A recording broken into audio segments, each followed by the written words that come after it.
તો ભગવાનના મિત્ર તો જરૂર છો કે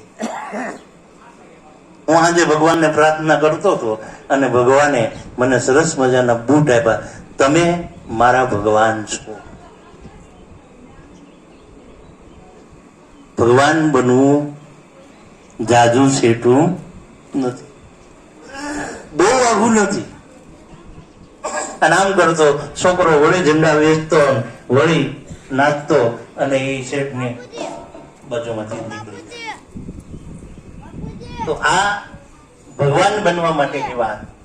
અને એટલે અમારા સંતો એમ કે છે કે સંત બનવું હોય તો આવું અમારા દેશમાં, એનાથી કઈ જાદુ છેટું નથી. એક છેલ્લું રામાયણનું દ્રષ્ટાંત આપી દઉં. આમ તો ઘણી બધી વાત કરી શકીએ, પણ હું આમ મારી રીતે સમજુ છું, કદાચ મારી ભૂલ પણ હોય, કે અમૃત છે ને એ અજરા કાંઈ જરા ન જાય. અમૃત વસ્તુ ગમે એટલું તમે આપો ને તો એ કદાચ ના પચે.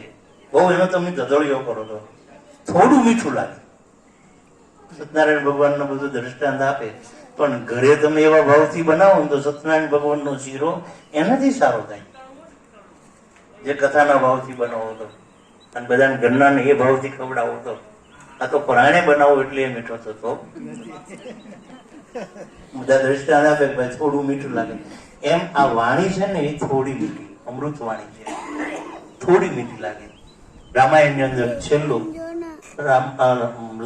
હનુમાન છે એ સીતાજીની શોધ કરી આવે અને એને ખબર પડી ગઈ કે લંકાની અંદર રાવણે અશોક વાટિકાની અંદર સીતા માતાને રાખ્યા.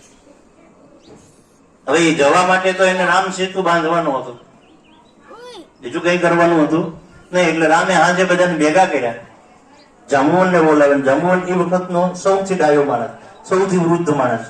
રામ એની સલાહ લઈને ચાલે. એટલે રામે એને બોલાવીને કીધું, જાંબુવન દાદા, આપણે યજ્ઞ કરવો છે.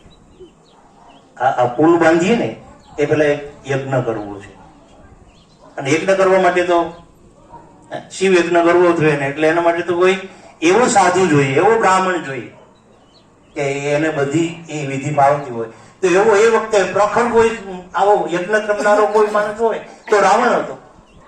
રાવણ સિવાય કોઈ કરી શકે એમ નહોતું. એટલે જાંબુવન દાદા